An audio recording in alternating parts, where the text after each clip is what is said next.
আমি কি দিয়া বুঝাইতাম? আম পাতা, জাম পাতা, বড়ই পাতার কোনো অভাব নাই। কোন পাতা দিয়া বড়ই, কোন পাতা দিয়া গরম জল করে না। বড়ই পাতার পানি দিয়া কেন গরম জলটা করে? আম পাতা কি দোষ করলো? জাম পাতা কি দোষ করলো? বড়ই পাতা দিয়া কেন গরম জল করা হয়? এই কথাতে কোনো মৌলবি কয় না। লাল কাপড়, নীল কাপড়, হলুদ কাপড়, কত কাপড় দেখলাম। কবরের কাপড়টা কেন ভাইজান সাদা? এই সাদা দিয়া কেন দাফন করা হয়? এই কথা দিয়ে পৃথিবীর কোনো মৌলবি কয় না রে। এ আমার যুবক,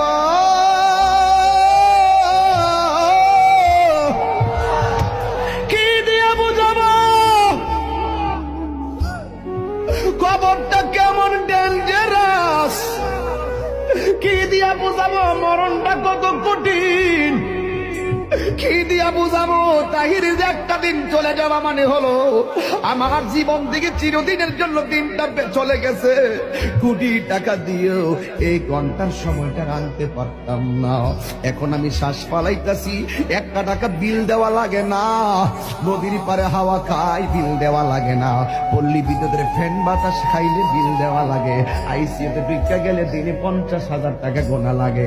আমার আল্লাহ যে কত নিয়ামতের বাতাস আমরা ঢুকাইতেছে, বাইরে কইরাইতেছে, একটা টাকা বিল নেই না। আল্লাহ কয় বিল লাগতো না, শুধুমাত্র তোরা 5 বার আইসা কপালটারে মাটির মধ্যে লাগাইয়া দিবি।